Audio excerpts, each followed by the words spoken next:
This just in, more violence breaks out in the Pacific. After 3 days of bombing, Military Admiral Raymond's promise leads the invasion into Iwo Jima. As we're talking, the 3rd, 4th, 5th Marines Regiment are working on ensuring Operation Detachment. Marines are being met on the beach by Japanese soldiers who are heavily resisting this invasion. And now we take you live where military ships are bombarding the island with cover fire.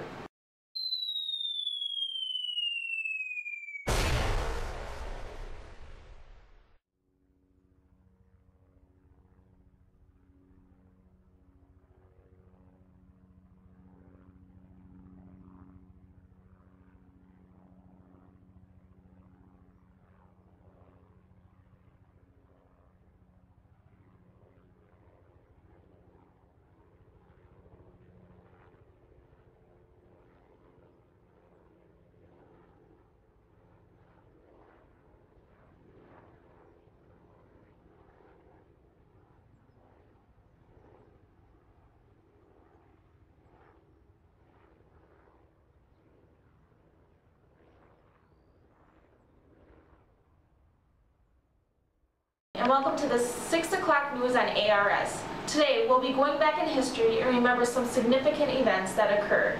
And because of short time, we can only talk about limited. And because of today's breaking news, we'll keep you informed about Iwo Jima. Let's go back to Raymond. Good evening. Well, I've shown you some live footage of Iwo Jima, and the U.S. Army wanted to capture this island, so they had a staging area for attacks on the Japanese main islands, and because of its airfield to Iwo Jima. The U.S. going against the Imperial Japanese Army was known as Operation Detachment. Yes, that's correct, Aubrey, and this has gone over a little over a month now since February. If there's any more updates on this, I will inform you. Alright, thank you, Raymond. Well, as I said today, we'll be rewinding back in time and remember some of the events within this war we've entered. And we'll go to Sandy with the Japanese internment camps that occurred in 1942. Why, thank you, Aubrey. Today we'll be going back in time in memories of Japanese internment camps which have affected many Japanese Americans. Japanese internment camps were relocation camps of anyone in the U.S. with Japanese ancestry. After Pearl Harbor, U.S. citizens feared another attack, and state representatives put pressure on President Roosevelt to take action to those of Japanese descent living in the U.S., afraid of them being spies for Japan. Franklin D. Roosevelt had issued Executive Order 9066 on February 19, 1942, relocating the descent of Japanese to internment camps.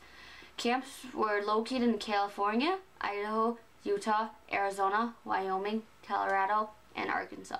Not only were Japanese descent relocated, but they were removed from their home, and their businesses were taken away from them. Japanese internees had only been allowed to bring a few possessions with them, and in many cases, given 48 hours to evacuate their homes. I understand the fear of Americans, but this action was very unconstitutional and go against their rights. 2/3 of Japanese who were in the camps were U.S. citizens, and half of them were children. They were all locked up because of whom they were, but not for their wrongdoing. The camps were overcrowded and provided poor living conditions, according to earlier Japanese internee interviews.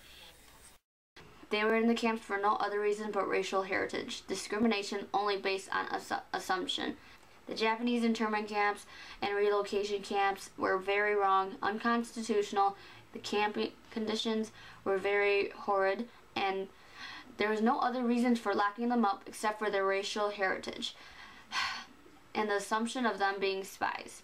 According to today's news, none was accused of being a spy but 4 Americans. So this was very wrong. Back to you, Aubrey. Let's go back in history to a day that was never forgotten, D-Day. The Normandy invasion began with D-Day, which started on June 6, 1944, and ended August 25, 1944. The battle moved south from Normandy, France to Paris. The battle consisted of the following allies: the U.S., Britain, and Canada. The purpose of the invasion was to liberate France and make it easier to invade Germany. Operation Overlord also began on D-Day and continued until Allied forces crossed the River Seine on August 19th. Less than 15% of the Allied forces coming aboard the ships on D-Day had ever seen combat before. The Allies had 4,000 small landing craft and 11,000 aircraft. More than 300 planes dropped 13,000 bombs over Normandy in advance of the invasion. 6 parachute teams with more than 13,000 men also went ahead to cut railroad lines, blow up bridges, and seize landing fields. The outcome of the battle was the Allied troops won. The battle did take lives, but it also helped with the war against. D-Day will be a turning point in our history.